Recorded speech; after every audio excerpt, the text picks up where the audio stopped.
one hell of a job. And the only thing else I got to say is, how about this, Cowboys?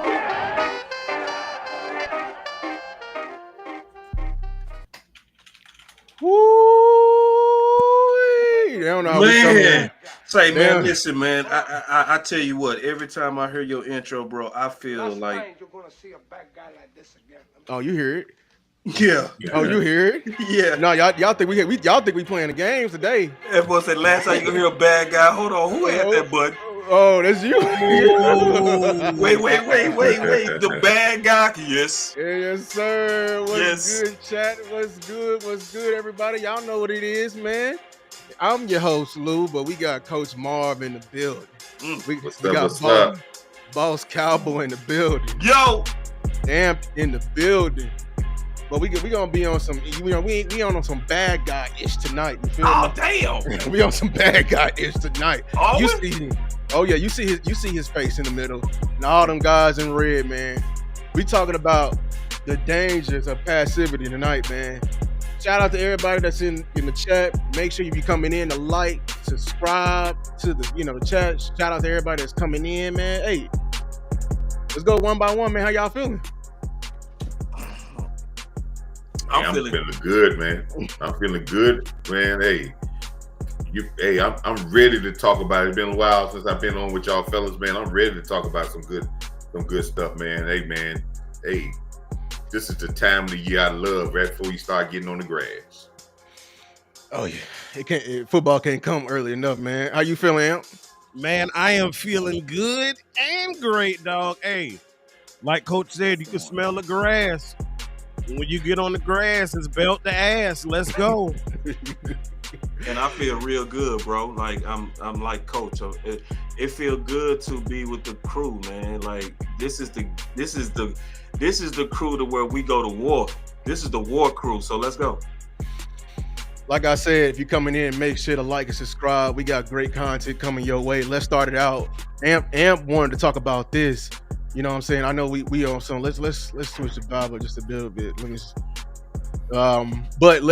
Before I do that, there's some news that came out from Duke Manyweather. Y'all can see on the bottom third. Yeah. In an article that came out, shout out to them. Some interesting tidbits came from there, man. Which one is this one? So, one thing I took from right here, we're gonna read is that. They're finally on the same page. He says Duke and Coach Riley. That's what I took from it. Yeah. When you hear that, what comes to your mind? I mean, when I heard same page, that means you wasn't on the same page, right? Mm-hmm. So, and that's something we all kind of knew, right? Because all of us talked about this in different ways. There was a alignment issue with Mike McCarthy when he was the head coach. It was always an alignment issue. But yes, I like the fact that the offensive coaches are fully aligned. The fact that you got a lot of guys that think in violence and that also think similar in scheme. And the main thing, and I'm not going to hog it, I love the fact that Brian Schottenheimer said that I don't have yes men. So he have guys that's also willing to push back and fight for ideas that they believe in, but he's gonna have the final veto. But now I love it, man. I just like the fact that Dallas is aligning. What do you feel about Coach Marv? I love it, man. And this shows that you have quality coaching. And let me tell you why I say quality. Quality coaching looks at what the players been doing and who they've been aligned with. And he aligns himself with those people, man, because that's going to help the player. He doesn't say, okay, these guys been working with a guy for all the summer and I don't want to talk to him. That's not helping the player. You do what's best for the player. You try to get into his space and find out who's working with him, and you align yourself with that so you can get the best out of the player. And if you hadn't done that, you're not a quality coach. And I think some of the guys that we had the offensive line were very old guys that were set in their ways, and they didn't want to see the young guy come in like Duke Manyweather and say, oh, well, we can do it this way. This is how we do it. And then they open themselves to learn the player and to see other avenues, because this is only going to help the players.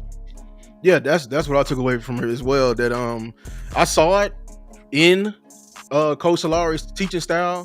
One thing that I saw is like he didn't teach, the game, inform it to the player on how they were playing in the offensive line. No, he was set in a certain way. He's like, no, this is how I teach offensive line. I don't care where you come from and everything like that. You're gonna learn it my way. And I don't know. It's just I found it counterproductive because you're not gonna be with them all the time. And this is the guys who are with him in the offseason. So and then let me go to another quote that I took that also ties into that. With BB, this is the one thing that really took from me. With Cooper BB in general, he says, honestly, he was moved to center, but really didn't have detailed coaching and development in season making that transition. What was the saying I was saying about BB the entire year? What was I calling him, boss? You were talking guard. I said 3 guard. 3 guard. Yes, Yeah. you did. Yes, you did. And OC was on it too. We were saying BB was playing like a guard the entire season. You were saying that. You really was. You was very early on that. I caught it early because this man he wasn't seeing the stunts, the way he was blocking, he was stepping over Zach Martin. This right here is very eye-opening to me because if BB wasn't getting the necessary coaching for him to make his change, how can we say Tyler Guyton was getting also the same coaching? Yeah, it was alarming to me. I'm gonna be quick, Coach. It was alarming to me when all the people that I'm definitely not an offensive line expert, but I know I got smart people around me, like Coach Marv and you, Lou, and the OC, right? People like Boss, people that played the position. So it was always alarming to me, and it's always something to me when the offensive linemen people are saying the same thing without talking to each other. See, that's something that always stood out to me. When I saw you, Lou, have issues with the change of steel and his technique, right? And the feet work and the way that he was making his sets, right? Where setting is basically where you their first kick slide where they're getting prepared for the one-on-one against this particular opponent, likely an edge, right? So when you was raising concerns, the OC raising concerns, that did say that it was coaching. Because I always say this in the Book of Boss. I have sayings that I call the Book of Boss. It's basically like philosophies that I believe in. And I always say, if an individual is playing bad, you look at that individual. But when the group is performing bad, you got to look at the coach. Yeah. What you saying? Boss was, I got when Boss put that philosophy out about when you look at the group, I took that from him and I used that in what I, the things I look at as well. But you're right, Lou. There was no continuity. There was no comfortable. They weren't comfortable. And then in the aspect they didn't control the line of scrimmage. And those are 3 C's you need to be a great offensive line. And they didn't have those things. And that is a direct relation to the coaching, as well as the younger players didn't get better. You had, even though Tyler Smith had a great year, he had games that he fell off. Even Zach Martin didn't look as good as he's supposed to have looked. So when you don't have good coaching, I don't care how much of a veteran or how much a guy got skins on the wall, he still needs good coaching to keep his stuff sharp. And that's why I think Schottenheimer saw that. Even Schottenheimer even said that about Dak Prescott when he said earlier in this press conference, hey, we working on some things with Dak, because Dak got to work on these things. So he's building this through our offensive line that says, we got to get better regardless of what your name is. And this is what a good coach does. And I'm glad he's going to a resource of some people that really knows the player so he can really find out how to make them tick and do what's best for them. Yeah, shout out to everybody that's in the chat, man. I was hoping him to come back. But yeah, O-line coaching, I'm glad it's getting better. I'm glad they're finally on one accord with Duke Manyweather. He's there. He's a tool. Use it. You know what I'm saying? Anything you want him to teach on the offseason, let's get in there. I like the good news I'm hearing, that they've been really in there working. So I'm really behind this offensive line. Everybody, I know everyone is low on certain people like Terrence Steele, Tyler Guyton, but I'm actually very high on these guys coming in in his year, because I feel like the coaching, even though Connor Riley is not a proven guy in the league just yet, but him and a combination of Clayton Adams and the office, the emphasis with Schottenheimer, I expect this offensive line to be much better. But now let's switch to the meat and potatoes of the show. And before you go there, I do also want to echo what you just said though, is that it's a lot of indications that the offensive line is going to be really good. Yes. Like it's the fact that the first hires was geared towards them, and that Brian Schottenheimer said that this team will go as the offensive line goes. Then Clayton Adams said, Right. Yeah. This team, and he even said it like this, Coach Ball. He said it like this. He said, I'm gonna spend some time building relationships with Dak and CD because that's important. And he literally said it like that. This team will go through the offensive line. So the echo on what you just said, and I live off the button and philosophy. Yeah. He said but whatever he says after but, you best believe that. That's definitely true. Everything else before that, you can.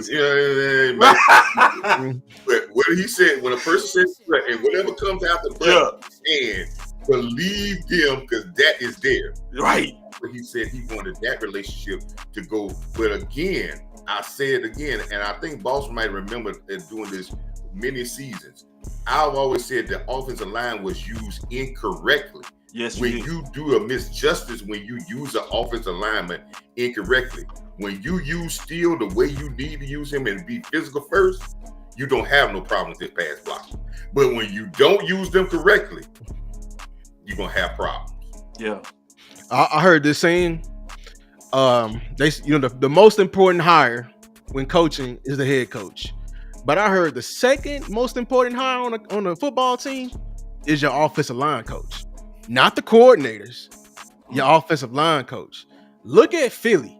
They didn't have turnover after turnover and after turnover. You know who always there gonna have their seat and always gonna have the light on in their office? Jeff Stoutland. Because that's how important it is to have that group in order like it is. Can I get an echo on? I'm gonna tell you this one right here. The offensive line coach in New England for all the years they would dominate was the best offensive line coach in the league. When he retired, the New England Patriots, that's when not when Tom Brady left. When he retired, you saw that team start to go down, and they never had a good offensive line since then. Oh, I was gonna ask for some examples on that. Thank you, Coach. And you got to show me. Exactly, and that's how important. We ain't been the same. We've been how many offensive line coaches? We on our third in 4 years? That just shows you like how if the offensive line coach ain't right, the room ain't right. Same thing with defensive line, everything like that. The trenches is important, and development in the trenches is important as well. And when you get the room, it's just like what Boss said. When you have issues in a lot of your room, you look at the guy to hire. That's right. That's it. I'm gonna say one more thing, and then I can get off of offensive line. I want to say real quick, man. Shout out to filming. Yeah. See, now when we look back at filming, we should appreciate what filming did. Taking a Terrence Steele, who was undrafted, and had to play a whole season, and then develop him. And his last 8 games was better than his first 8 games his rookie year. And then to bet on him publicly, to go one-on-one against Nick, it wasn't Nick Bosa, it was Joey, the Chargers, and stand on the table from his development and his coaching and still to have his best year. That was on the filming. So it's one of those things that I know a lot of people talk bad about filming, but now when I look back at it, it's people like filming that had Steele playing at his best. So, and I think, Boss, wasn't that season that we won 6 games in a row? Yeah, that was the season we won 6 games in a row. That was the year that we won 6 games in a row. That was the year that Terrence Steele had that. And guess what, boss? Yeah. We was running the ball an average of 37 times a game. Oh, yeah. Oh. In those 6 games. So you made Steele feel comfortable, and when you made him feel comfortable, you got the best out of Steele. Can we slow down on that real quick? Just real quick, because I know we want to move off offensive line. I know. But see, I'm going to see, you know, me and Coach, we steal from each other. See, something I ain't never forget Coach said. He said, you want to get that offensive line lathered up. I'll never forget Coach said that. He said, well, you say we got them boys lathered up. And so, like, and he talking about running the ball and imposing. He always talk about imposing your will, but getting their confidence up by running the ball too. And that's what like putting it all together. What Coach was saying with that too is getting the best out of Steele was also having an identity of running the ball. Heavily running the ball. Like he said, we was having 37 rush attempts, but you also was having your best offensive line play. So let me also flip that and say this. It was the opposite under Mike McCarthy. You had too many pass attempts, not enough rushing attempts, and you had bad offensive line play from both your tackles. That's where you was at.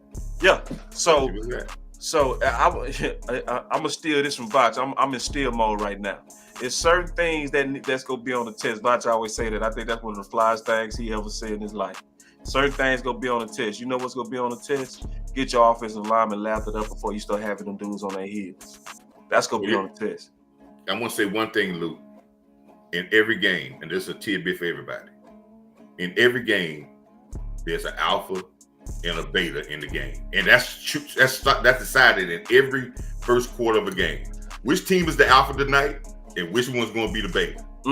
If you start off being the beta, you never get to be alpha status none that whole game. Maybe the next game, but not that game. So when you get dominant and you come out first, I always used to coach my team, say, hey, when you come out first, be the alpha first. If you the alpha first, the officials will give you the benefit of the doubt. Everybody will give you the benefit of the doubt if you show you alpha first.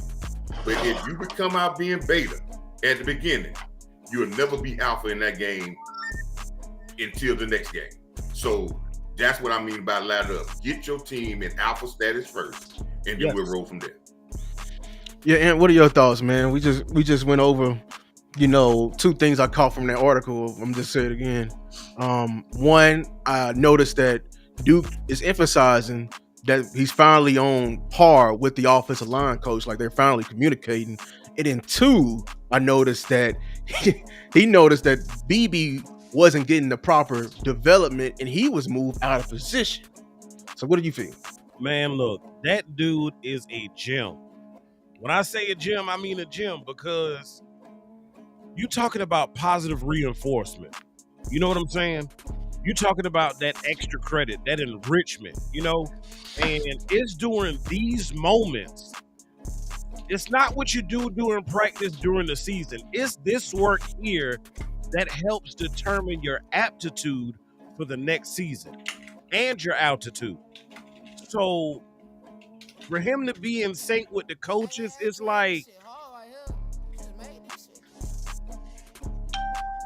they got a copy of the test before they got to the test. Yeah. You know what I'm saying? It's the ultimate cheat code, because we've seen what his thumbprint looks like when he touches a guy. His work speaks for itself. So the fact that we're getting that, it's a premium, man. The dude is a diamond in the rough, dog. I love it. I'm gonna be breaking down all that offensive line film. I expect high expectations from my old line this year, man. High expectations. Oh, but let me add this. I heard y'all while I was trying to fix the technical stuff. The lack of development last year? Yeah. And you have guys playing out of position. You cannot get that time back. Like you can do all you can now and move forward, but situations like that are what I call growth stunners, you know? Like you lost an entire offseason. That's like damn near being injured. So hopefully they can get those guys back up to speed where they need to be as far as the technical stuff, the hand placement, the foot movement, because all of that is essential. Like when you have a situation where you got two pieces across from each other and they roughly weigh about the same, they roughly push about the same, it's those technical nuances that help give you that edge. Yeah.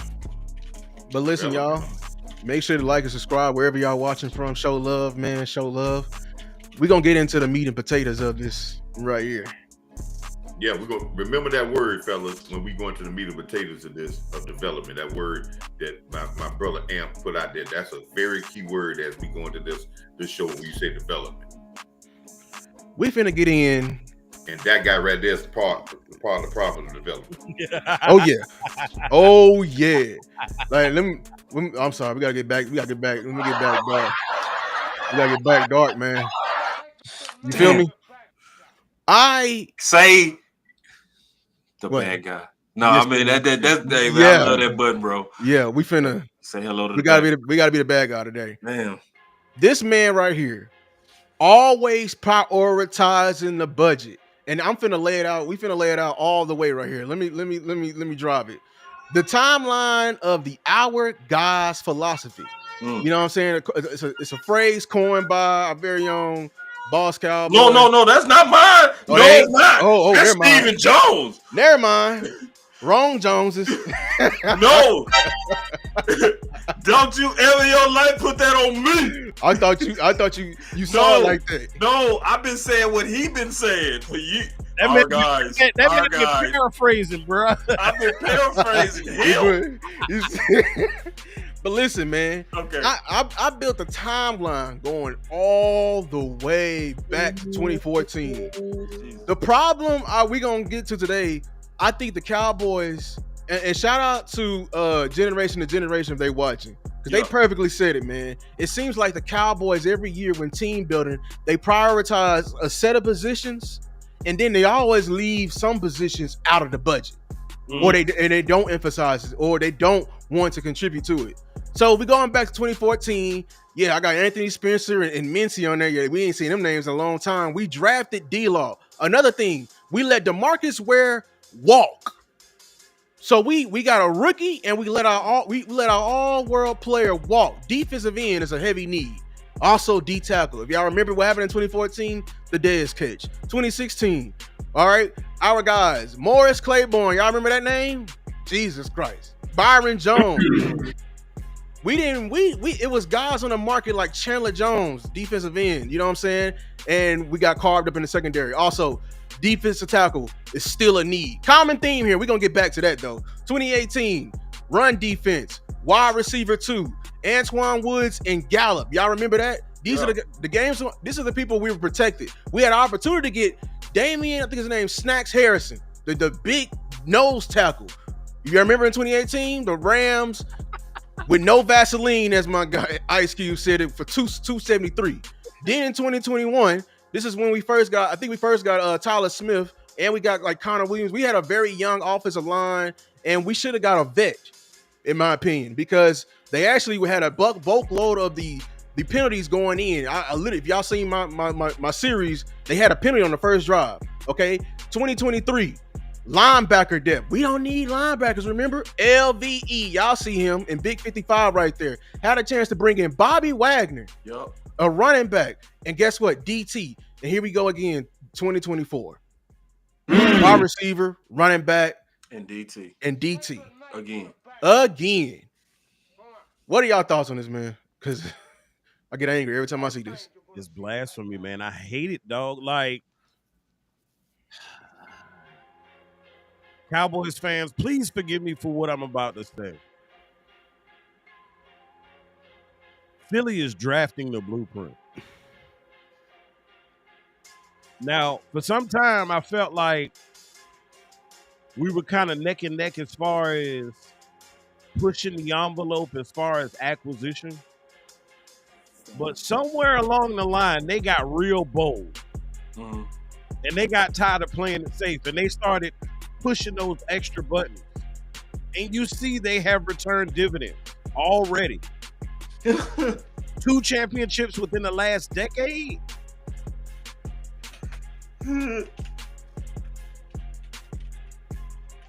Damn, Special K. Yeah, that's what I'm laughing at, Special K.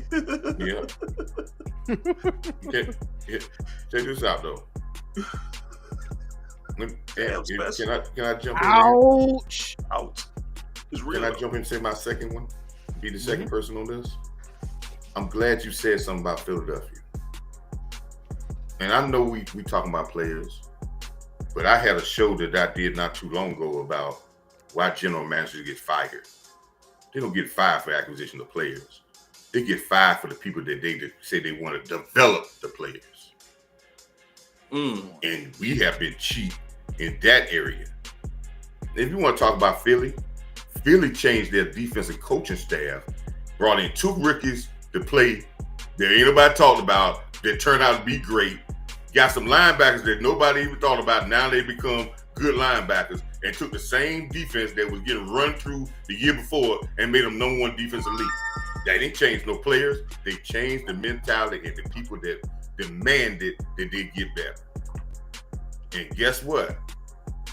We go bargain basement and get guys that's coming out of rehab to be our linebacker coach or running back coach. And then we expect our players to get, so when I talk about development, like I said that word before, the reason why we didn't have no development last year and that we haven't ascended is because our ownership decided to give it lame duck status where you're not going to get no development with a guy that's on a 1 year. You think the players are going to listen to a guy that is on a 1 year contract. You're not going to get no development with that. So we hurt the development by being cheap in the front office about who we brought in here to do our job. And I remember the first interview Schottenheimer said, the first words came out of his mouth was, we need to develop our players. It's okay if you want to go with our guys, but you pimping backwards when you said, I want to go with the younger guys, but I'm going to get a rinky-dink coaching staff to get them ready. If you're going to go cheap on the player end, you need to go big time on the coaching end. You can't go cheap both ends and say, well, we're going to come out with the best result. If I'm going to get the best liquor, I can go cheap on the mixer. But if I want to go cheap on the mixer, I better have the best liquor. One or the other got to be the best. I can't go both cheap on both ends. And regardless of it said, I would say in our time that we've been talking about in recent years, our coaching staff, if you level them up, has been pathetic when you come across the league. And I can tell you this, we talked about the offensive line coach in Philadelphia. He took Beckham when everybody thought Beckham was washed up and was a bust, and made him, and took him in 1 year, put him together on the offensive line, got the offensive line together, and then this guy got paid. They did that across the board. And that's why they trust their coaching staff so much. They let guys go like crazy. Free agents go, because they trust their coaching staff to get the next man ready and play. But we go out there with guys that, like I said, came off rehab, came out of people that shouldn't even been coaching the league, and we probably, some of them guys ain't got a job no more. And that's why I say Stephen Jones has hurt the development here, because he didn't put the people to develop people, and he did that without a salary cap. So what you saving money with that for? There ain't no cap on that. But he did it that way, and then he tried to blame it on everybody else. But you didn't put the people in the place to do it.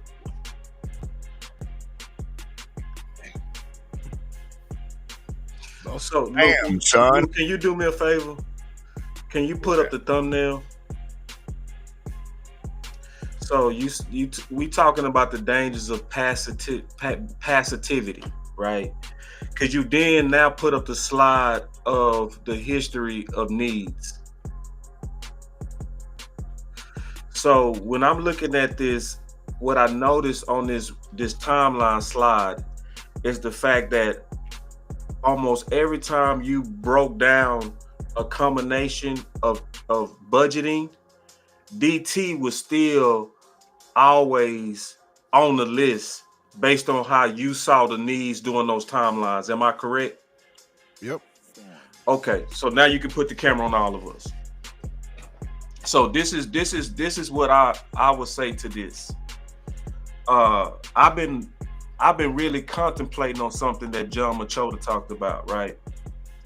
And I'm gonna do a whole show on it because he really sparked me. He sparked me. He said that if you really want to see if a team is serious or not about winning the championship, just go look at the DTs. Huh. I actually took him up on that challenge. I looked at the Super Bowl champs, right? I also looked at the national champs, and I'm doing a deeper dive into that, right? He's right.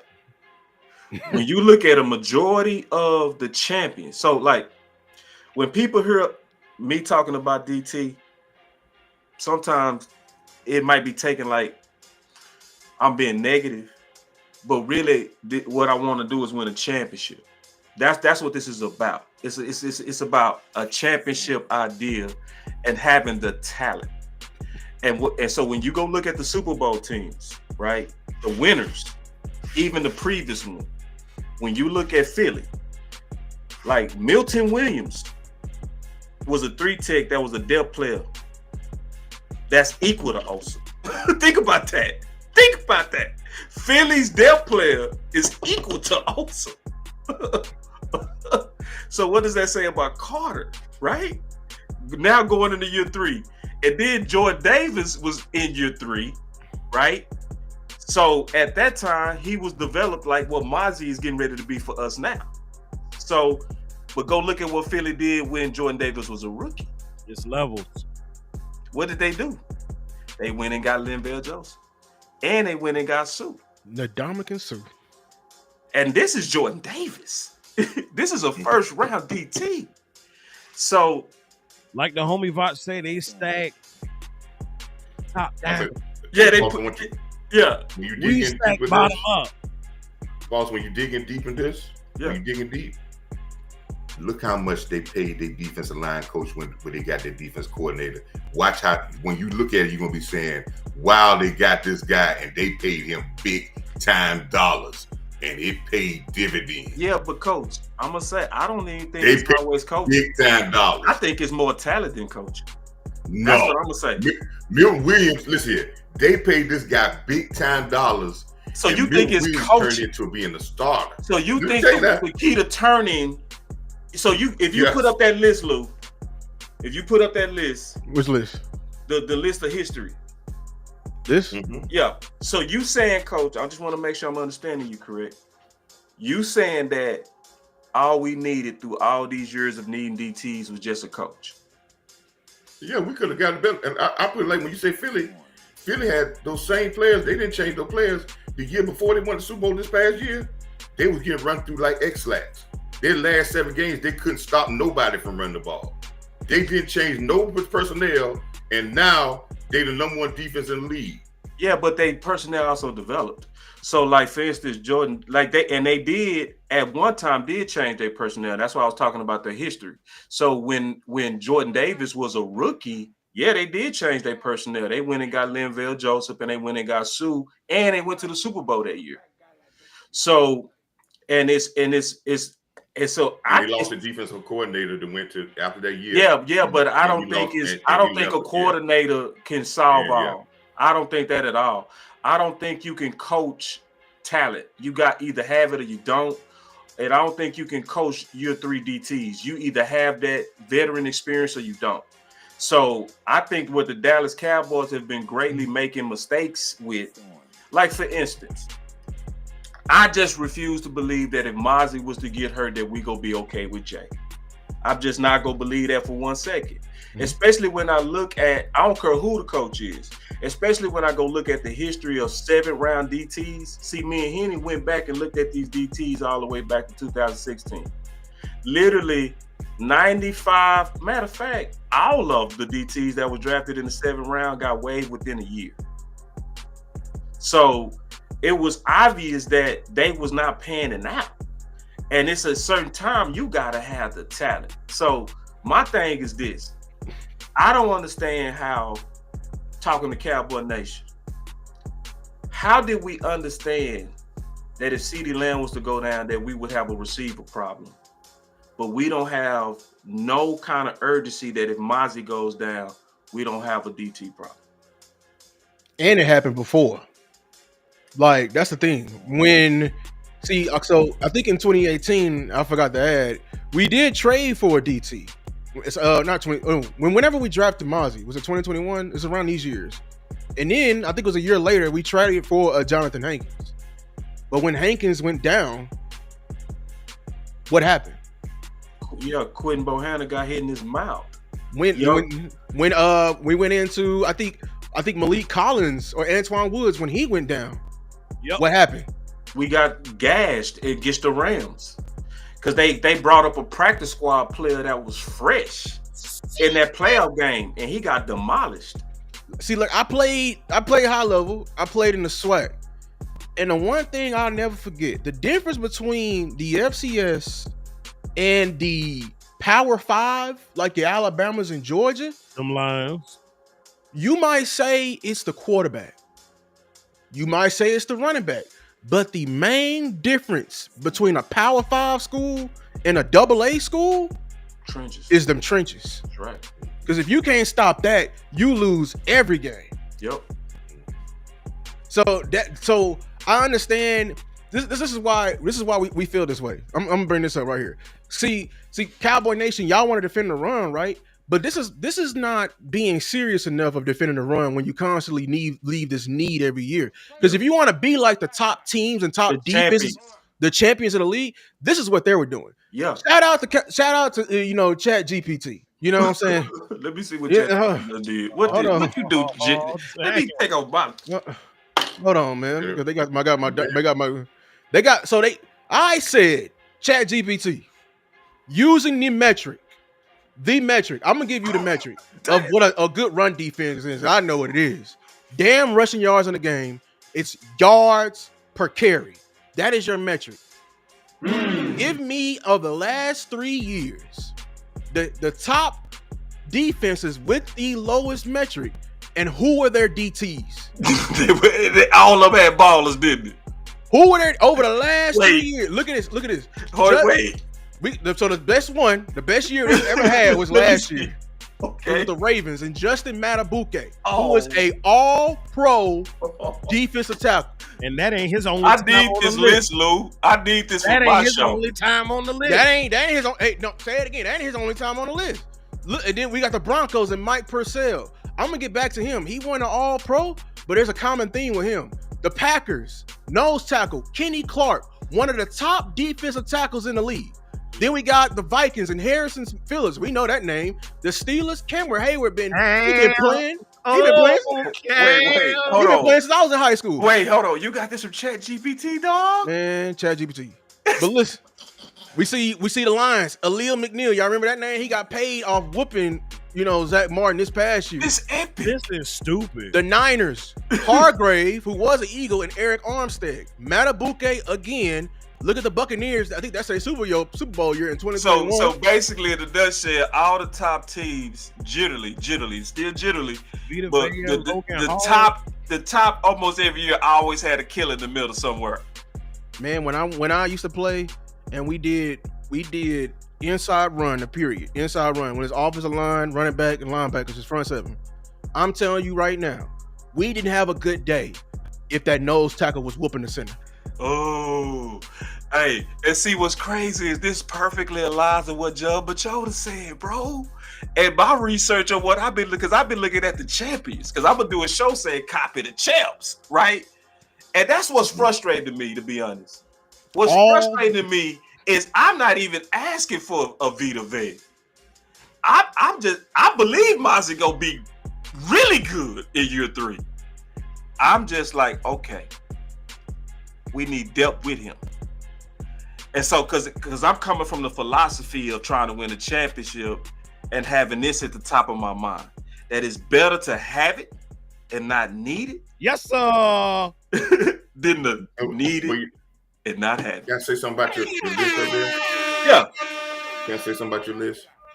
Do we when you look at this list, don't we see one common factor in this list? Each one of these teams are physical teams that probably run the football So you get better at run defense. What you saying, Coach? When you playing against physical offenses. It's commonly known if you have a finesse offense, 9 times out of 10, you're not going to be good at run defense. And another common I said that's true. Your defensive tackle development, because Coach, I was double checking this. You're right. It's going to be slowed because you have a finesse offense and you're not committed to working on your run game. So yes, you may have some slow development in your defensive tackles. Yeah. Because when you look at these teams up here, even the coaching style, Peyton, the Ravens, the Packers, you know they run the ball. Yeah. The only person I make it say that is maybe the Vikings. They had a new coach that came in. Yeah, that's not the same coach. That's that might be the only one on this list, Coach. You're right. Yeah, that might be a brand new coach, and that was a new philosophy. Because I think that coach was a rookie coach, and I don't know where. I forgot where. No. The D coordinator. No, we forget the D coordinator, Brian Flores. Yeah. Right. So when you look at these teams, physicality, right? They are physical. So when you practice against a physical team, this is where when you work on your run game, and it's not a second thought. Listen, let me ask you this question. You don't think our defensive tackles will get better for the 3 monsters we got in the middle of our defense, and our offense can get these guys better? Oh, absolutely. You talking about Tyler, BB, and Tyler going at them every day? Yeah, absolutely. But there's another. That's what. Yeah. See, that's another thing, Coach Mark. See that I know people looking at this list and think, man, they all got dogs, and we looking at Mars like, oh, we ain't got a dog. Look at the second name, and I want you to bring your name back to the Broncos. You probably don't know none of those names on them lists, but Mike Purcell is a 10-year vet. That's the common theme in this entire list. I'm gonna tell you right now, they all vets. They all got the 3 themes. Hold on, we gotta talk about the 3 themes we seeing so far. Number 1 theme, talent. Number 2 theme, what Coach said. Physicality, coaching, right? Running teams. Number 3, vets. That's the common theme on this list. Now, I will say the Broncos, if you look at that, they was probably the only vets. The rest of them, they had 2 rookies on their team that played a bunch of minutes and did pretty well. But that's just, like I said, Who? That's getting your team ready. The Broncos? The Broncos. When? That's getting your team ready. When they do that? Yeah, check the roster. They had. I need to pull up that. I pulled up the thing. There were 7, 8 defensive tackles that played, and this year was rookies that gave great minutes on teams, and the Broncos had 2 of them. So it's listen. Luke, can you double check that? They didn't ask him show to be. Me. We're not asking the guy. They didn't ask the guy to be a monster. They asked the guy to really just do his job. And one of the other things that I see. Let me look this up real quick, because you say Denver. Hold on. Yeah, Denver, because they had to go with a lot of young guys because they still in salary cap crazy. Broncos. Yeah. Denver. Luke, can you pull that up? And then when you look at these teams, also they have not only a mentality with their defensive tackles, they have a mentality with their defense that you're not going to run on them. I need to see. Okay. So. I'm looking at the Broncos right now. Now this is this year, so hold on real quick. I need to look at last year. Yeah, Coach. This is what I'm seeing. This is. Can you pull it up? Yeah, is it possible to pull it? While y'all pulling that up, let me answer Pierre in the chat. Yeah. He said, does Mozzie Smith have the tools to be a high-end nose tackle? Yeah. Yes. Absolutely. Yes. And matter of fact, I'm betting that's gonna happen. Of him putting it all together. Yeah, and there. And that's the scary part is if this was Kansas City, I would feel a lot better about Mozzie playing way more reps because that's what they do with Chris Jones. That's what they do. That's what they do in Kansas City is that their starters play a lot. Okay, that's a damn dog. Coach, here's the hold on. Y'all see on my screen? Yeah, I can see it. Here's their 2 defensive tackles right here. DJ Jones and Malcolm Roach from 2024. Yeah, that's what I see. That's what I'm now. Let me share it again. Stop screen sharing. Yeah. Malcolm Roach. vet. 6 years. Yeah, and then I'm looking at DJ Jones. He was drafted in 2017. 17. He's 2017. A vet. So the coming with their roster, I didn't say they were starters. I'm talking about. So what they roster? I know that those might be the starters. What their roster looks like? They may have. But I'm talking about the starters because that's because that's who go play. You know what I'm saying? So this is who all they list because I think they only carried as far as now Zach Allen. Now you may be talking about the ends, defensive ends. Let me see, because I'm looking at it too. Let me go to it. I'm looking at their depth chart now. They only listen 2 nose tackles. Yeah, I see 2 nose tackles. I see DJ Jones and Malcolm Roach and Jordan Miller as the third DT, and he was in his first season out of SMU, and he didn't have any snaps that I see, no production. So it looked like they developing him. I think the guy that you probably thinking about, Coach, is probably their defensive end. Let me see. I'm looking at. Why you do that? He'll vet too. He'll vet. So Tariq, so I'm glad you said it. Y'all main thing, you have to spend money for those dogs. Not even really. No, you don't. Because that's what I said. You looking at this costs a whole lot. We just want depth. That's all I want. This is the thing. We want this. They list more than one defensive tackle, and they list some names that you don't even know. Like right here in 2022, Fletcher Cox wasn't the same Fletcher Cox, but he was the vet right there. Yeah. Or the Saints right here in 2022, Deion Sanders and Nathan Shepard. That was an 8-year player and a 6-year player. Right. Our common theme is this: you don't walk no rookie out there. No. And ask him to stop the run for 17 games. All I'm saying is this: and playoffs. Walk Jay Toya out there. If you saying the same mouth that you want to stop the run, I won't believe you. I won't either. Mm-hmm. Because you remember the whole fight with me this whole week. This whole year. They were fighting me on wide receiver too, saying we got to get serious about the offense. So what you needed to go do is go get a top tier wide receiver. That's what you did. So I'm in my same vein. I'm saying is this: if you want to stop the run, like you could be the top of the league in wide receiver too, you better go get you a defensive tackle. How about that? Yeah, just for depth. Yeah, just for depth. Get you a vet. Everybody in here is at least 6, 10, 8 years. They've been doing this thing for the long. They got gray in their beards. That's right. Yeah, Lou, is it possible for me to share my screen, bro? One thing I would say this: I think I can. When we had one guy that was on our defensive line, he wasn't a defensive tackle, but when he played, he did make people run away from him, and that was when DeMarcus Lawrence was on the field.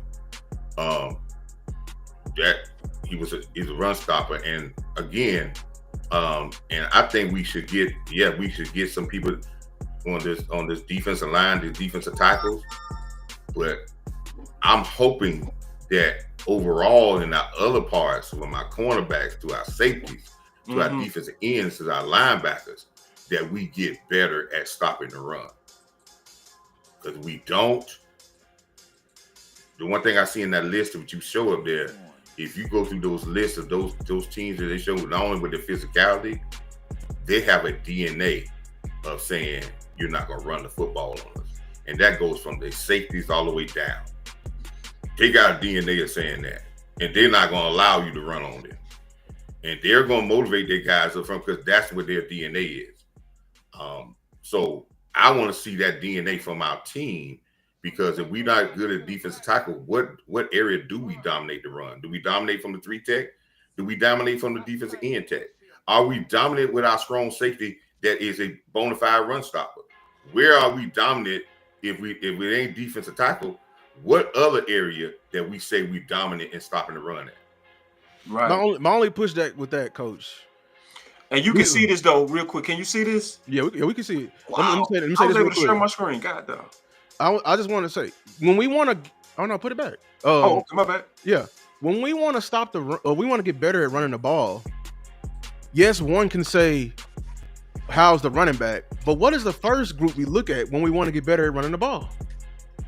The offensive line. Yeah. And I feel like on the conversely, because we say that on the offensive line, because if we can handle the road pavers Then we can take care of the running back. Like if he can't beat the guy one-on-one, I need a new running back. That's what my coach always say. Block it up perfectly. Leave the safety for the running back. If the running back can't beat the safety, you need a new running back. Period. That part. Same thing for the defense. Like I said, shout out to my dogs I played with in high school, Damien and Darian. They were some all-state defensive tackles. When they were doing their damn job, linebackers was clean. Yes, sir. We can see we can see Damone Clark miss the hole.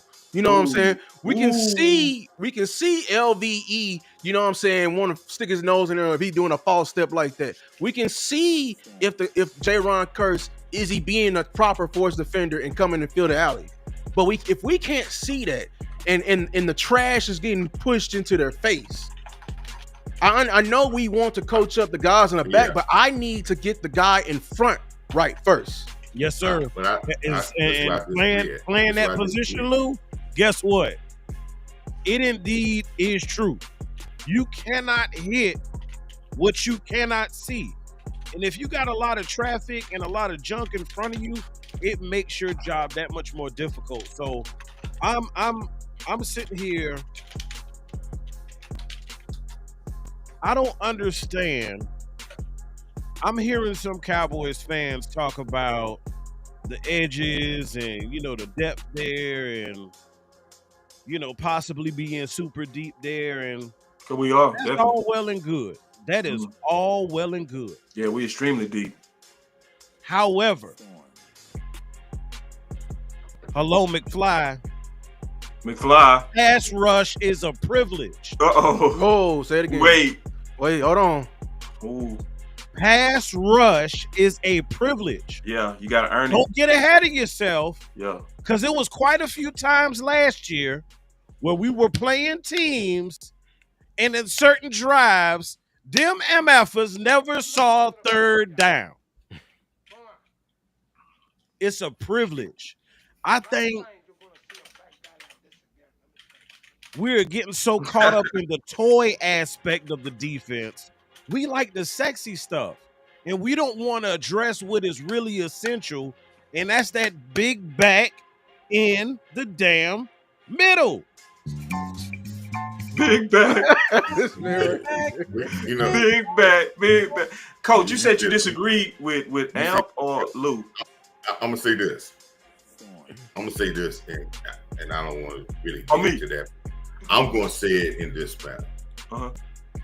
There's a word that says that in this defense, stopping the run is not priority with this whole defense. Just get to that. Just remember that I can tell you that for sure.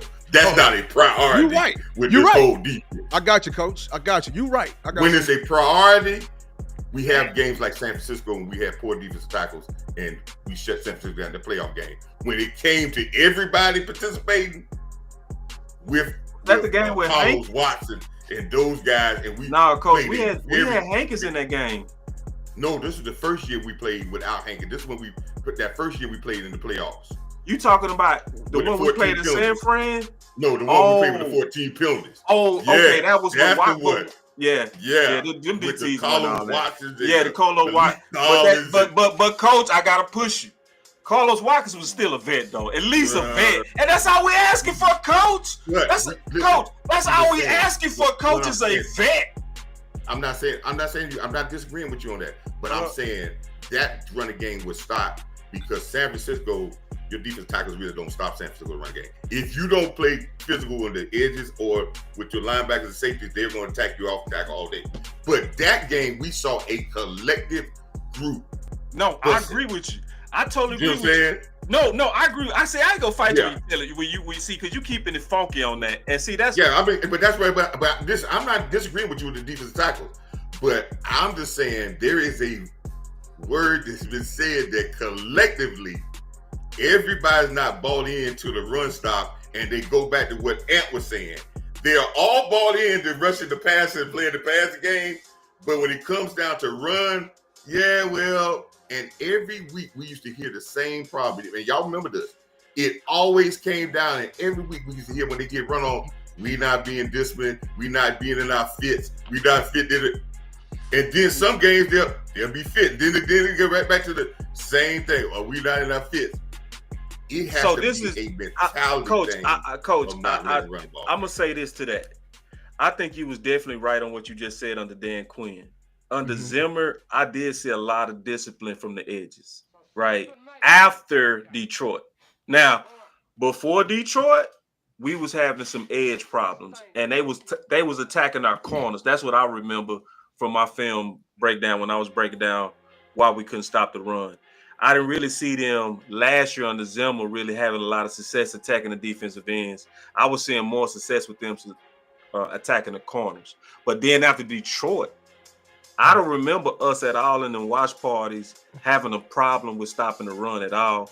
Matter of fact, I remember us praising the fact that our defensive ends under Zimmer had way more discipline, and they was actually, holding their edges after Detroit, So yes, I think you're correct with what happened under Dan Quinn in terms of the lack of discipline that was coming from the edges and people that was basically, for lack of better words, playing hero ball. That's what you're talking about. A lot of hero ball. When you said a lot of it.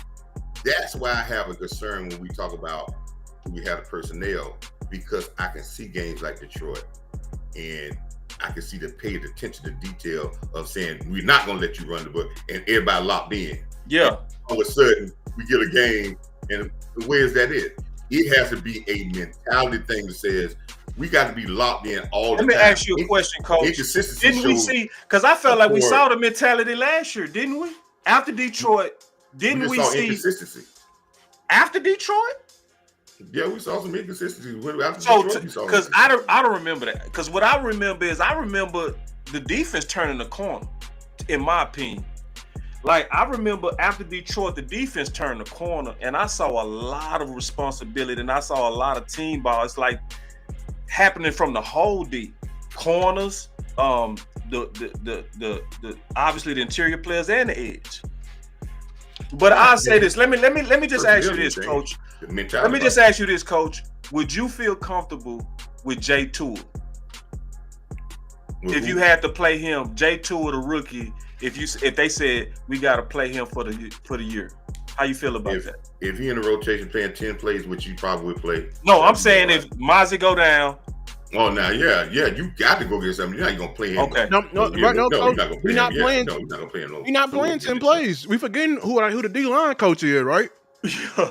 The D-line coach. White Cotton said, "They gonna run." And I quote, "I want these guys running to the ball." Full speed to their lungs are on fire. He gonna do that too. If our defense, listen. Let me tell y'all this: if your offense is playing well and your defense is playing well, and we're doing the things that we said, right? They ain't gonna be on the field no more about 62, 63 plays, if that meant. If you getting the third string backup is getting over 20 plays, then that's a problem.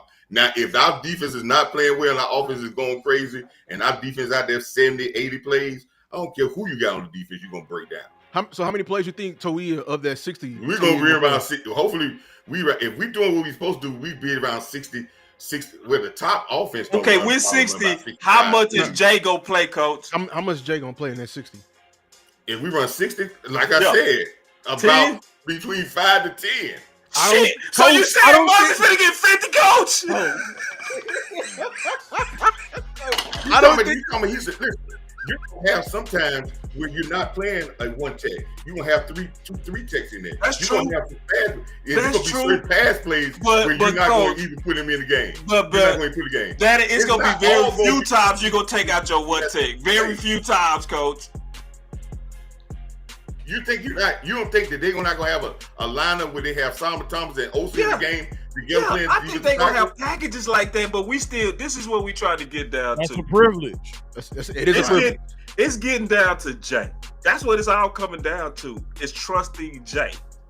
And the depth. That's all. That's it. It's like I don't trust the depth. That's it. And that's it. See, this is the thing. We close. And I feel like we real close to being contenders. Like real contenders. Real close on paper. It's like on paper we look all right. I think philosophy we aligned. On offense we aligned. I think that the culture of competition is smart by Brian Schottenheimer. I think he led the groundwork. Amazing. I'm just worried about that depth. Yeah, That's if it. you get Mozzie get hurt or Osa get hurt. Wait. I think we okay if Osa get hurt, Coach. I think we good at 3 tech. I think we more than good at 3 tech. We got so many 3 techs, Deep Coach. is hell. We deep at 3. We shallow at 1. I'm gonna say this about Osa. Osa's gonna dominate so much at 3, you ain't gonna worry about your 1. Yeah. Oh hell no, Coach. Wait. That's it. If you got a dominant 3 tech and you even decide to block the 1-on-1 double team the other way, he gonna dominate.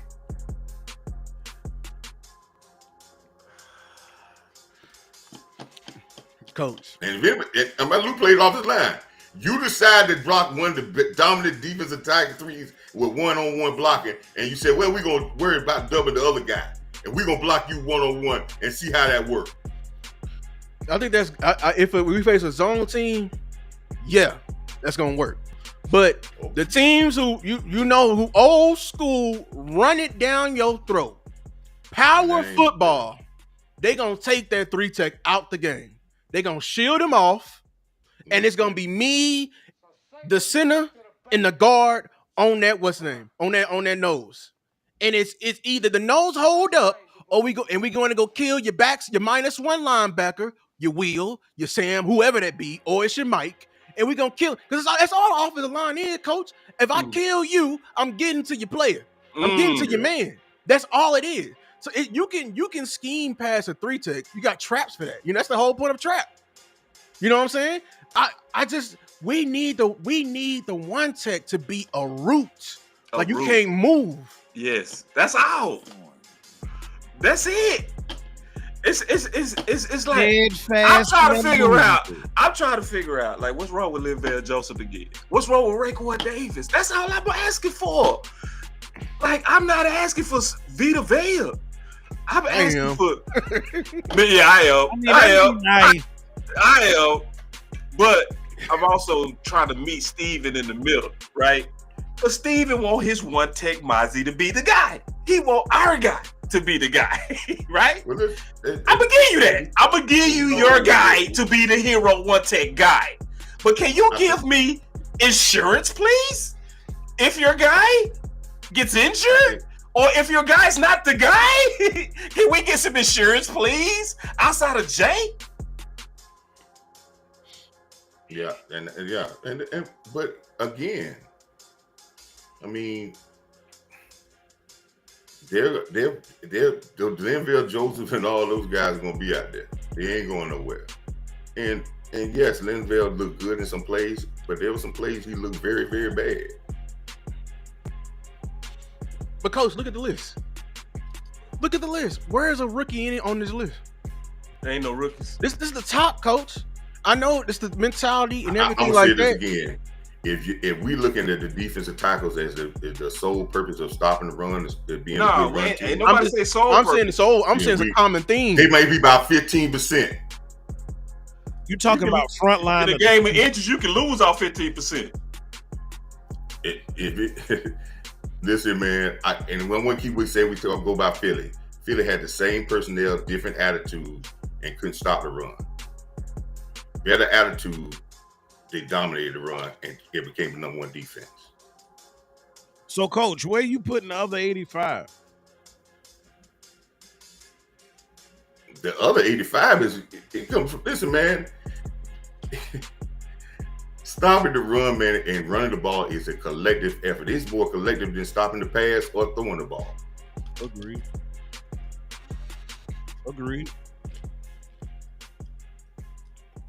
Listen, man, our linebacker play got better than last year, and I believe what you said about Zimmer.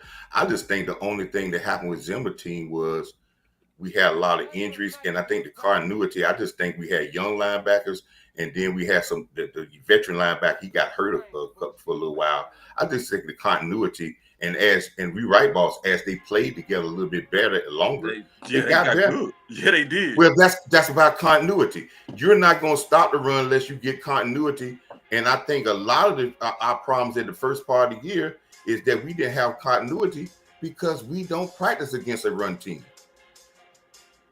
We practice a glorified 7-on-7. And then we get into this preseason and we just do what we've been doing in practice all the time. Throw the ball 40 times. So Zim actually took a while to get adjusted.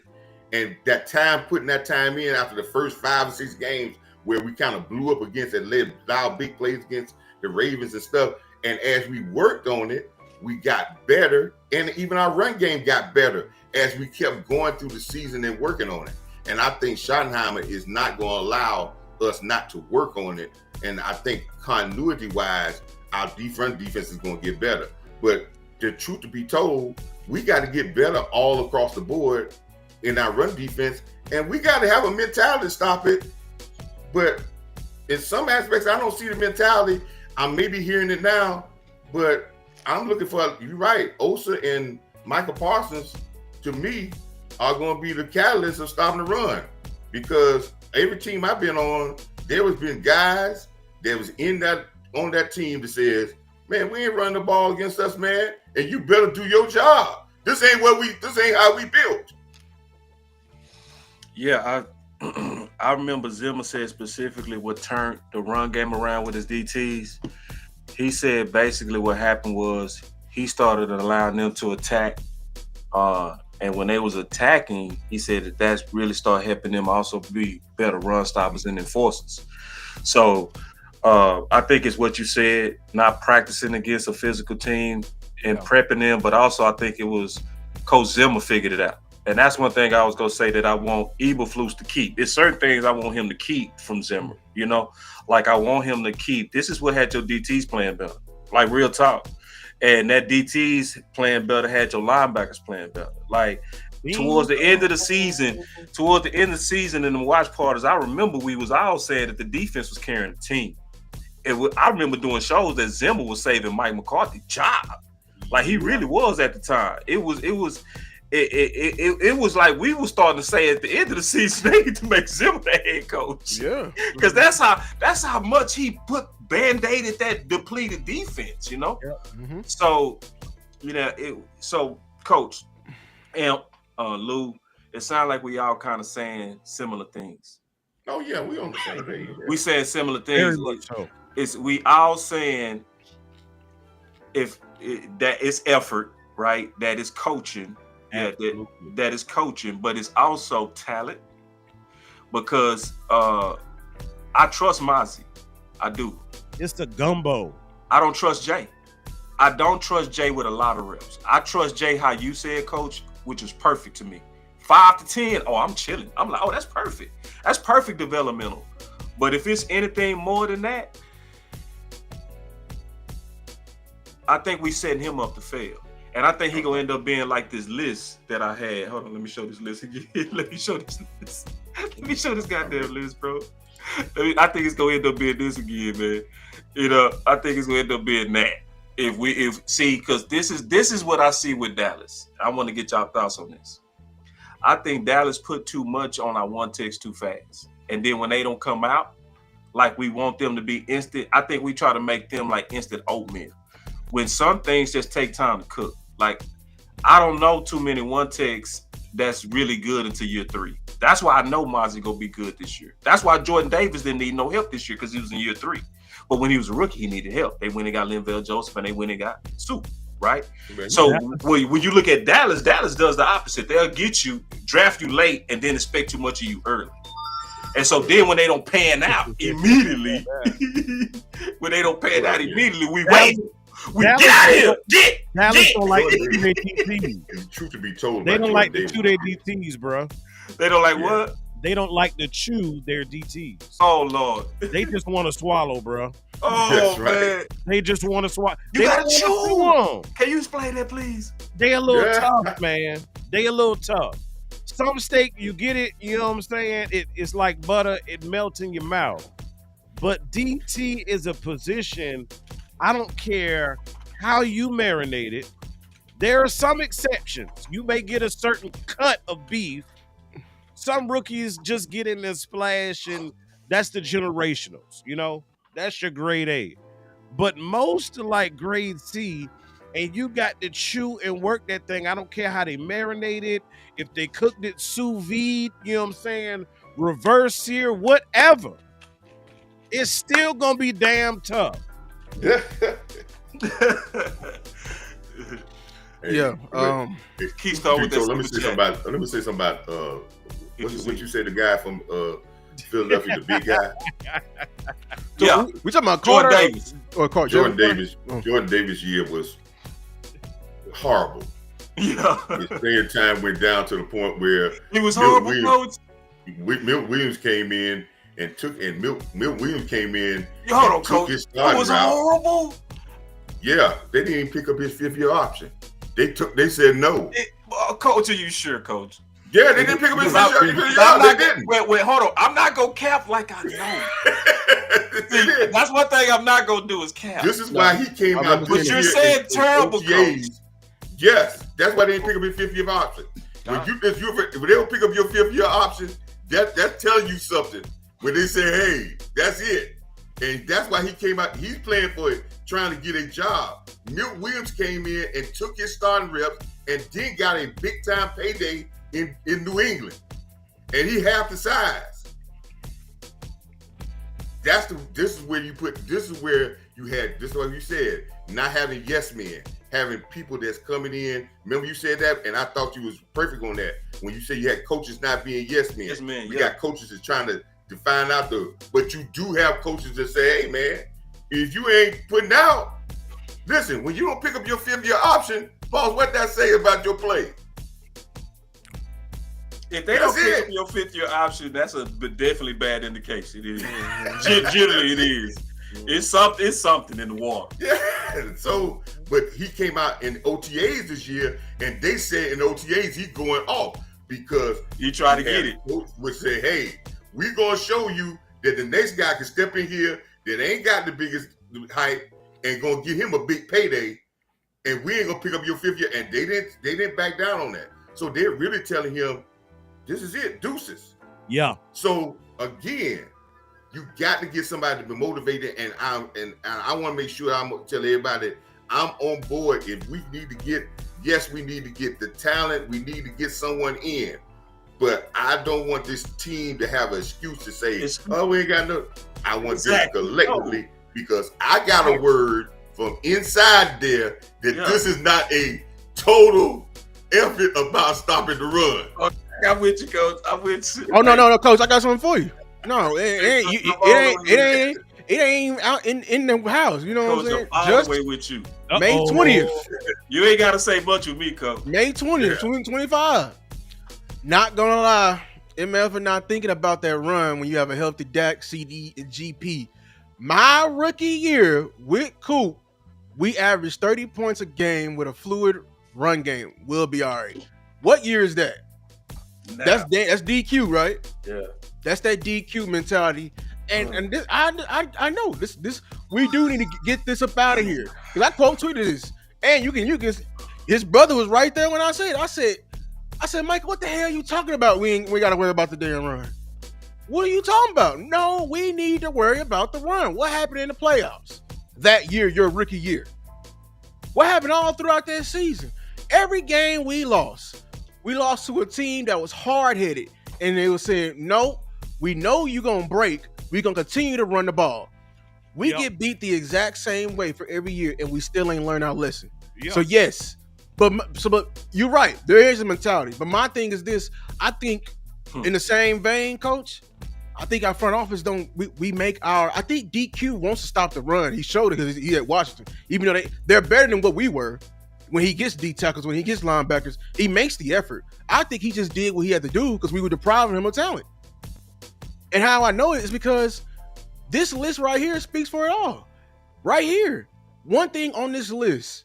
Talent. Not just talent. Veterans. Yep.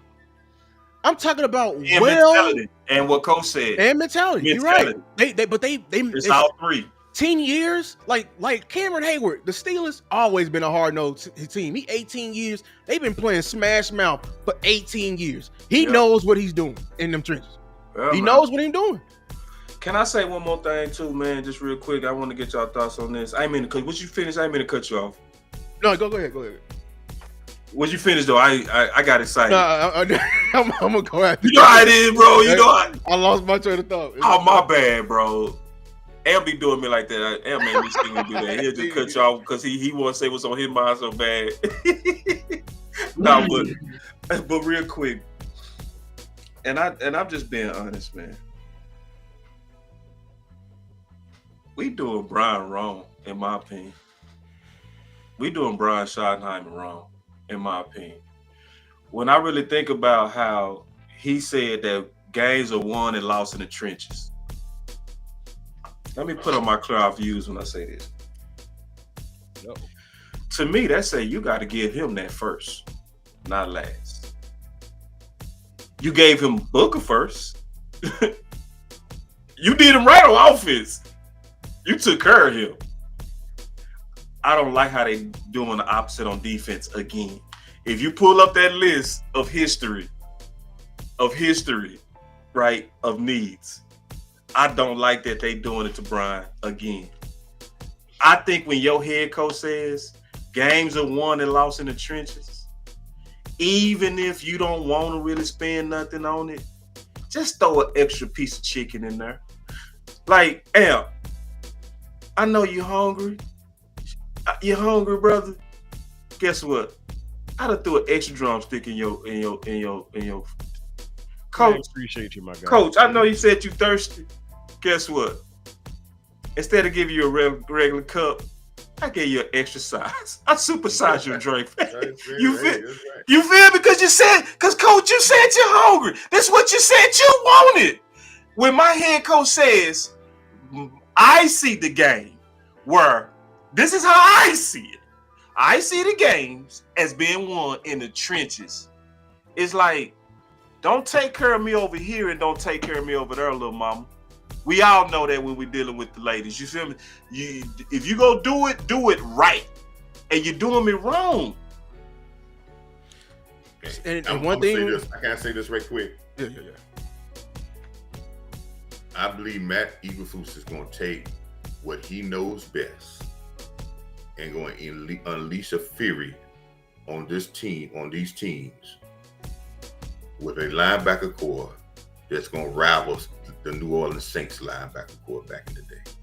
Yeah, I agree. He's going to take this linebacker core, and he's going to show you what a linebacker core, because he's the only person that got LVE to 100 and some tackles. Listen, and to be honest with he's the only guy that got LVE to 100 tackles. I have no problem with the linebackers. He's going to take this linebacker core and unleash you. Listen, I believe Zimber had the chance to do it, but they were just a little green. And then they got hurt with some injuries here and there. But he's going to take the second gear and the guys that he brought in, and he's going to unleash this linebacker core to another level where it's going to be very, and as I said about the run game, both of them work hand in hand. Let me say this. Going to be great on one end. I like what you're saying when Mozzie is in the game. It's going to make it better for the defensive line when you got aggressive. No, I agree. I like what you're saying when Mozzie in the game. I don't like what you're saying when Jay is in the game. Here's my thing with coaching, and we're gonna say this. This is gonna play in your hands. You saying coaching matters, coach, but can I also say this statement? If you know you a good coach, you got the pedigree, everything like that, can you be bougie in the talent you coach? What I'm saying by this, we know Nick Saban is the all-time great, but would Nick Saban be Nick Saban at Arkansas State? No. I'm just saying right now, we know Eberflus is known from stopping the run. But you know who's a guy I know is a really good coach as well? He got some guys on this list. Look at 2022. Quentin Williams and Solomon Thomas. Those are White Cotton guys.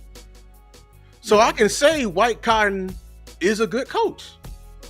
So why not get White Cotton what he needs into replicating right here Right. That 2022. Go ahead, Bill Parcells. Say it. And Groceries matter. You know who's not on that list? Now I'm looking on that list, and this might be a detriment to Quinn. Washington had 2 dominant defensive tackles. Yeah. They probably been on that list in a couple of years. And our defensive line coach came from Washington last year. I don't even know if he got another job yet. He was built. He looked like a monster, but he had 2 monster defensive tackles in Washington and lost his job. Right. But I'm just saying, like, if I know I'm a great coach in White Cotton, I want to coach the best of the best.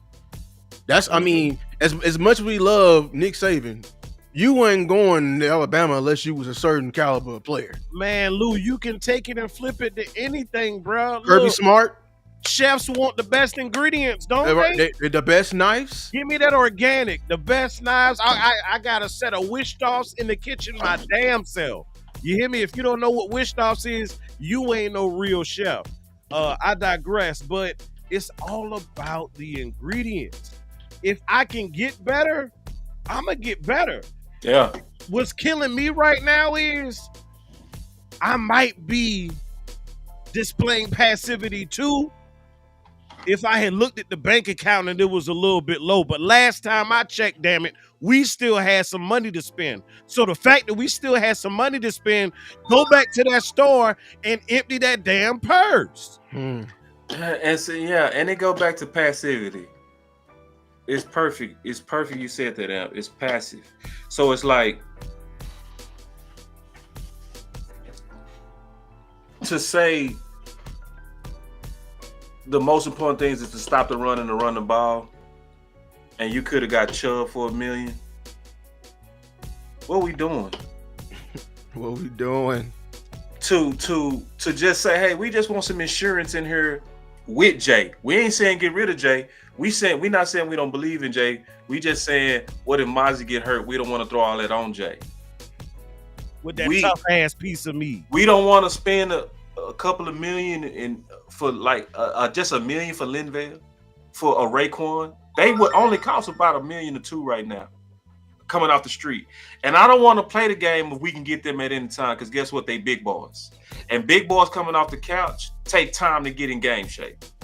So we picked up Linval on the 3rd preseason game last year, and we suffered the first 3 games for that shit too. So it's like, we got to get these guys in here now. And we fuck around too much, in my opinion, with what we say supposed to be first. If you keep saying the first thing we supposed to do is stop the run and run the ball, why you so cheap on running back, like with Chubb, and why you so cheap on DT on a 1-tech, but you going to the USFL to go get unlimited 3-techs like it's a buffet? It's like, nah, bro. It's like, I'm saying, it's like, and why you playing? It's like, we are really close, Steven. Boss, Steven. I'm about to go biblical. I'm about to go biblical real quick, bro. For where your treasure is, there your heart will be also. Oh, man. I digress. It don't make sense. So it's like, now, and then I'm talking about it almost every show. I'm going to do only a couple more shows on this, and this is what I'm going to do. I'm going to let everybody lay in their goddamn bed. Because it's like, listen, I'm tired of being a good bad guy for trying to win a championship. It's a long history of the champions having a solid 3-tech or 1-tech. Usually a superstar is at one of those positions for every champion. Facts. And we over here begging for goddamn Linval Jones and the Raekwon and getting fought? Really? Scraps. It's like, no. It's like, okay, I'm going to let everybody lay in that bed. But I'm going to say this. Philly go come to collaborate that thought. It better be right. It better be right. Yeah. It better be right. Because the philosophy sounds cute. But when them dudes come to hit you in your gut, and Philly coming, and I'm going to say this, bro. Every team that blew us out last year was committed to running the ball. Every team.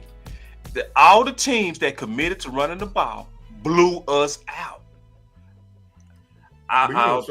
You know the strange thing about Philly last year? And this is why I say the inconsistency of our run defense. I think we were one of the only teams that held Saquon Barkley in the game under 100 yards. Yeah. The first game and the second game, if we remember, he was struggling to try to get Mossy the record. played good. Yeah, Mossy played good that game.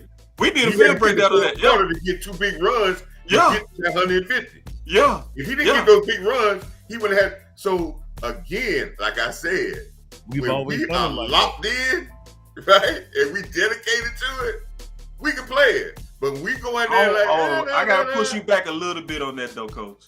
Just a little bit. Just a little bit. Just a little bit. Just to be a little bit balanced on it. Mm-hmm. So I did a whole film breakdown on Mozzie year 1. Okay. And what was obvious is that Mozzie just wasn't ready year 1. He just his strength wise he wasn't ready. He was tough. He fought back, but he had shit for Jenkins. Jenkins was dogging it. Right? Landing Mozzie development. If you go back to Michigan, that's how he was in Michigan his first year too. That's what I'm saying. That's my point. So then year 2, did I say the wrong person? The guard Landon Dickerson. Dickerson handled Mozzie year 1, bro. It was bad. Mm-hmm. It was the only person that I saw handle Mozzie 1-on-1 the whole year. With one hand. But year 2, Mozzie hit a step. And you can see Mozzie, he wasn't able to do that year 2. That's my minor pushback. The second half of the year. That's my minor pushback. You know why? Because he came off shoulder surgery during the offseason, and defensive tackles that come off shoulder surgery, they're not going to be good till you get to game 7 or 8 in the season. Yeah, no. But I'm saying he was stronger too. I think he just was stronger, and it's going back to need some kind of bit. That's all I'm saying. It's like Mozzie year 1 just wasn't strong enough. Just straight up, the same guy that whooped his ass year 2 did not. To your point, that Saquon struggled to get that record. That 100, yeah. He did. And we looked at every play because I was wondering. I was looking at it, Coach, and Lou. I was looking at it trying to see, is he gonna whoop you again this year? And because I looked at it every play and he didn't. So yeah, I think it is the effort for sure. I think it's the effort, but you got to at least give me a year 2, year 3 player. Yeah, man, look, it's like with Big Boy told and an ATL. This grown man business. Down to it's grown man business. Grown man business. I'm done. I ain't saying nothing else after that. I say this right here, man, and boss, y'all can, and I know you're amped, y'all can testify that I've said this many times on our live stream. Mm-hmm. If we just eliminated the explosive runs that's over 30, 40 yards, our run defense would not be as bad. When you get multiple games, look at Henry. Henry did 2 big time runs, put him in big time category. Then we have A-gap runs too. It was the A-gap runs too. What I'm saying to you this.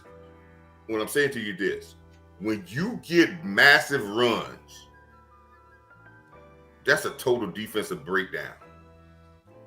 Because there's always should be levels to this thing. And we could just eliminate the big runs and make people get 5 yards a carry. Just like he put up that yards per carry. If we look at it, we gave him more explosive runs than just about anybody. If we could just eliminate the explosive plays, I think we'll be better in the run game. We don't have to be dominant. We just have to make sure we don't give up explosive runs. And that's but 2 things we don't do well. We give up too many runs and we don't get enough. We either lose it. We don't get enough and we give up too many. So, and the reason why we don't get explosive runs, because it's not the offensive line. In the explosive run, anybody tell you, you got to have guys blocking down the field so you get that 5-yard run to turn into 25, 30. Just be dedicated to getting in people's way. And just be dedicated to get guys on the ground. And I really think not only with our one tech, our safety play needs to get better in the run game.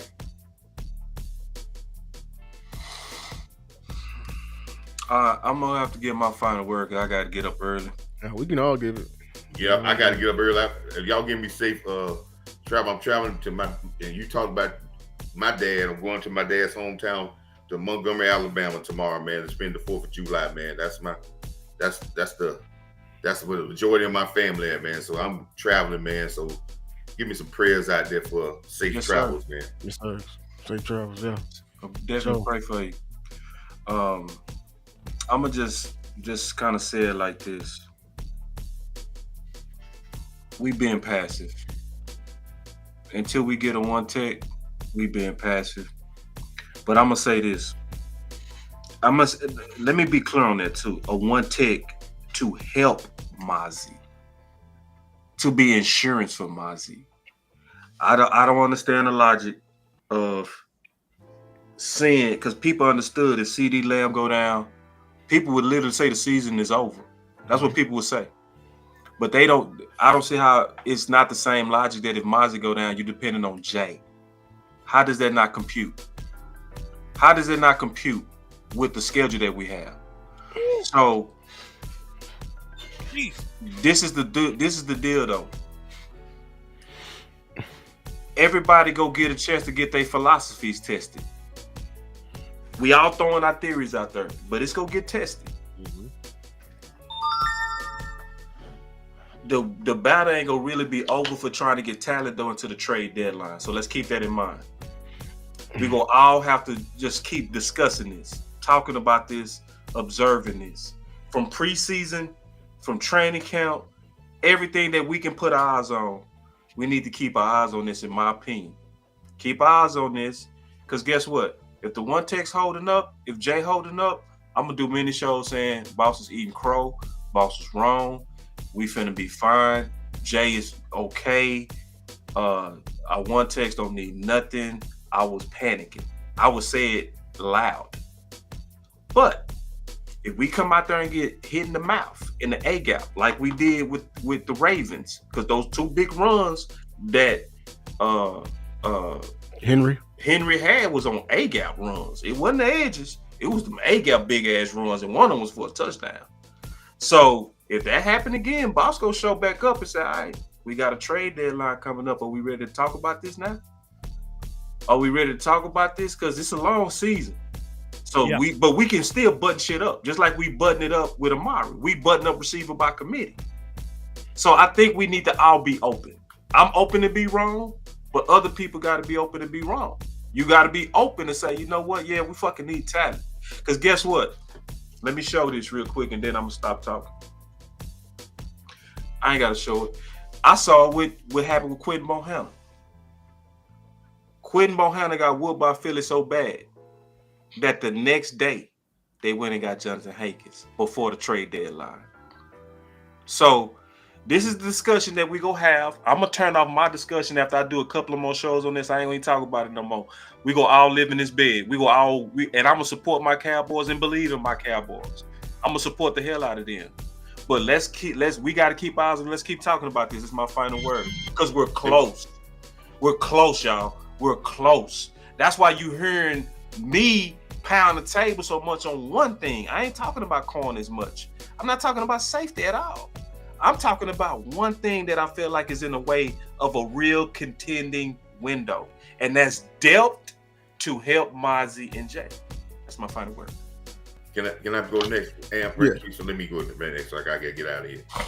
Listen, man. I echo what Boss said, man. Listen. If I believe in Schottenheimer, and I'm gonna go back to what he said, that this team is gonna go as far as the offensive line. That's what he said. If I believe in why we drafted Tyler Booker, right, and what we saw on film of Tyler Booker, yeah. If I believe in what I know of Tyler Smith and where he came into the league, and his mauling capabilities, if I believe in we getting the college coach and BB is going to become that maul. If that's what I believe in, then offensive line, damn it, show us what we need a damn one tech.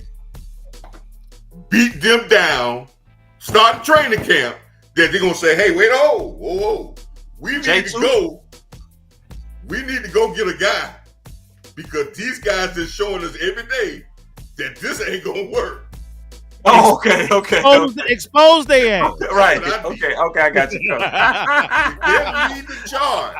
I want them to lead the charge, starting with their own team to say, you ain't got enough tools in the box for this. I love it, Coach. We showing you that this ain't enough tools in the box. I'm showing you. If we can't dominate the guys that we say it may be weak, how we gonna go into the league in the team and run the ball on other people if we can't dominate these guys?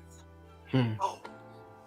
So if he said he's trying to get the team to learn to be led by this offensive line, show him. This is where your offensive line shows you, hey, you need some more guys over there. And we're going to challenge those guys. I hate to go back. I don't want to go to reference of the 90s. But the Great Wall got good because of the defensive line. And the defensive line and the Great Wall good. Both of them big. They sharpen iron. If they're not iron on the other side, I want Tyler, and this offensive line to show the Cowboys in practice before we even get to Philly. Talk, Coach! This ain't it. This ain't it. Or is it? That's right. Or is it because if we're not dominant, like you said, if we're not dominant on that line that can dominate both, how we expect we're going to dominate other teams if we say these guys are weak and we can't dominate them? Both with an F. That right, so yes, I believe in what I see the makeup of the guys.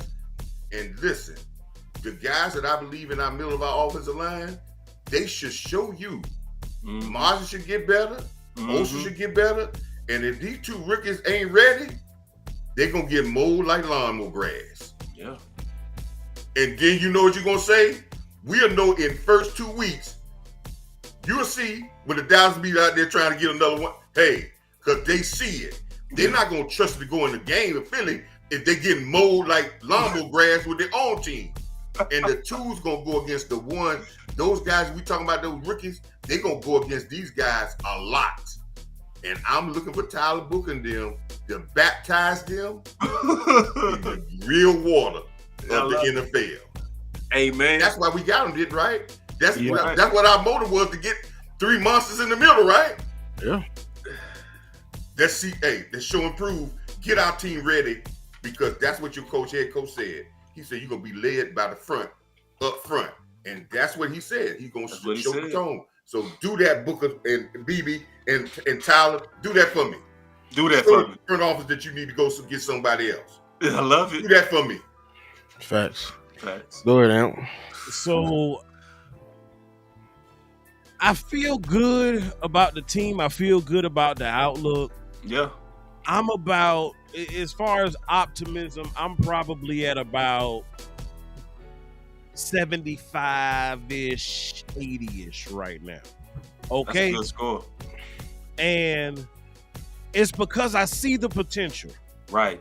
It's a I lot see of the potential. pieces. It's a good It hadn't come together yet. Not all the way. But I see the pieces. Like them clean glasses. I see the philosophy. Appreciate you, dog. No problem. I see the outlook.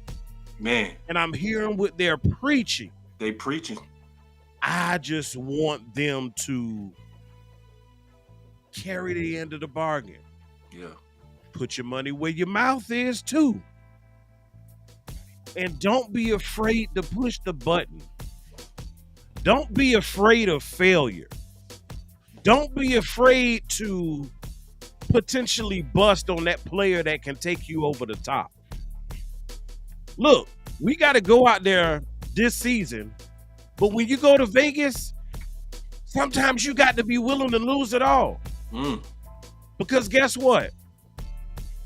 When I hear this talk about salary cap hell and the fact that we could be in a financial upside down situation for years,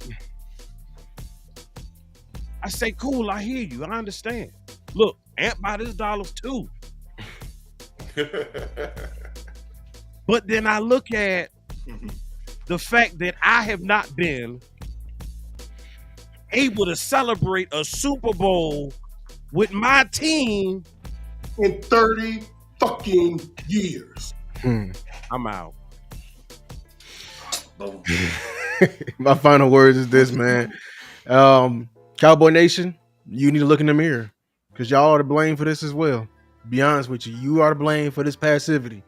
Okay, every time I hear it around the league when I'm talking about defensive tackles, the first thing that come out their mouth is pass rush. I turn it off immediately.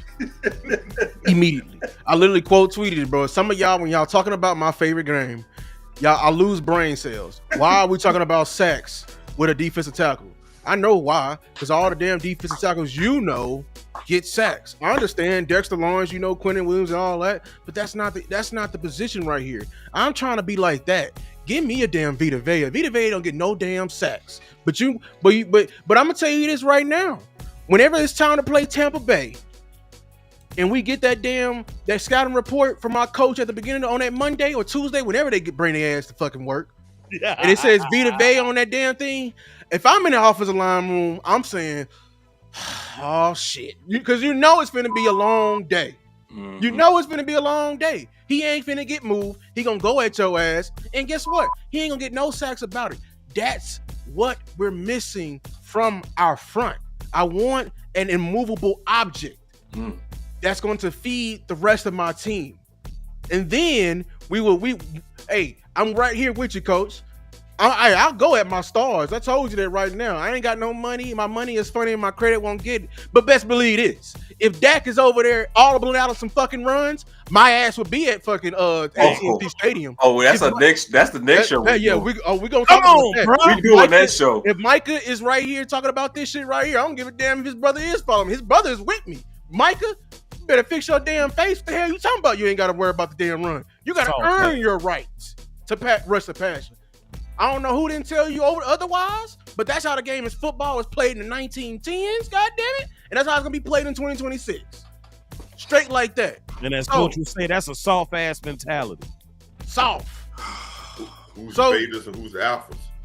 Exactly. All these teams right here. This is ridiculous. One common theme. This is our fault. Defensive tackle every damn year. Every damn year. Death taxes and defensive tackle being left off Stephen Jones' budget. I swear. See, I'm a passionate fan. Like I said, I didn't grow up in the 90s and everything like that. But one thing was different. Them 90s teams left no stone unturned. Zero. None. And aggression wasn't even a second thought. It was the first thought. And this passivity was even in the room then. Yep. His ass was even in the room then. He was. And I would have slapped the shit out of him, respectfully. Damn. The moment he said, we talking about some Deion, I saw the damn video, and he talking about, he's too flashy and everything like that. We robbed our enemies, and we got probably, in my opinion, the best cornerback in history. What? Right. If you say something about some damn budget in that room, I would have slapped the shit out of you, respectfully. Yep. He did, though. So, I'm saying this mindset has been in Cowboys all this time. Now it's on the forefront. That's right. And now I'm trying to kill it. I'm trying to slap the shit out of some people, metaphorically. I'm trying because I hate it. We are too damn close. Too damn close, Cowboy Nation. Y'all all about the draft was telling me about how much we need a wide receiver too, showing me all these duos and all these great offenses. Well, damn it, I'm showing you all these great defenses, and they got a common theme. All these defensive tackles right here range from being in the league 6 to 10 years. 10 years, grays in their beard. Go get me one. Go get me a salt and pepper, please. Salt and pepper, please, on my nose tackle, please. Yeah, give me some. When he say salt and pepper, he said, "Give me some season. Give me a vet. Give me a vet. It got to be 3 years and older. So you need some of these. Please, because if you're not serious. Can I echo one thing what you said, Lou? Go ahead. Lou said he's not a '90s guy, but I remember in the '90s, Cowboys made one acquisition, and it wasn't Deion. They went and got a Tony Casillas just to play run defense, and he was their best run defense. That's when the run defense turned around because Tony Casillas, he didn't get drafted by the Cowboys. They went and traded and got Tony Casillas, and he turned the run defense around because that was his specialty. And that's where the run defense turned around when Tony Casillas came in here. And we didn't draft him. Jimmy went and got him. We need a vet. What he said? He went to go get him. He didn't wait for him. I know people are like, oh, we waiting for June 1st, cuz we waiting for the first wave. He went to go get him. You go get what it was. Like everybody, every champion that we had since the 90s, since us, copied us. Copy us. They copied us. They got aggressive. So why I don't know where in your thought you think you can win your every Super Bowl champion got aggressive at some point. Dallas Cowboys, don't be amping Lou. You see how Lou got the little peach for us? Don't do that. Don't do amp. He got no grade. You need Coach Marv and Boss. You need that. That's what you need. You need some gray. You hear me? That's what you need. We need some. What you say? Lou came up with that. We need salt gray and in the pepper. beer. I want some salt and pepper. Give me some salt and pepper on my steak, please. Thank you. Feel me? Hey, what salt and pepper does? Amp is about salt and pepper enhance the flavor and brings out the flavor, right? Yes, sir. So let's go what you saying, Lou. We need to bring a guy in here that's gonna help with the culture build that we're trying to put in here. Bring us a veteran and pick that guy that has the right culture that comes in here, and he might play 3 plays, but he might have everybody else playing wide open from then on. Perfectly said. Help your culture shine high by bringing a guy in here that's going to foster your culture build. That's right. Quit clipping his wings. Let's get serious about stopping the run. Get him what he said he wanted. I appreciate everybody for coming in here.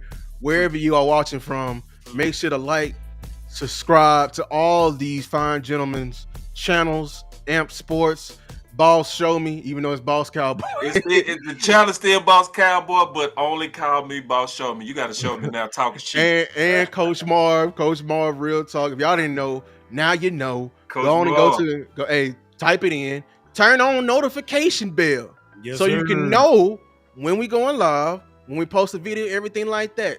And I'm late. I didn't know y'all was going live. You should have had the notification bell on and everything like that. Y'all, I appreciate y'all for coming out. Cowboys, get serious. Steven, Passivity. stop being passive. Stop it. Wake up. Look at everybody in red. Close, Steven. You real close. Stop playing. Stop playing. All them people in red we got up there and everything like that, man. Listen, I'm not trying to waste another team's prime, man. But I appreciate y'all, Cowboy Nation. Everybody have a happy 4th, man. Happy 4th. Put your money where your mouth is, Steven. They say that's the most important.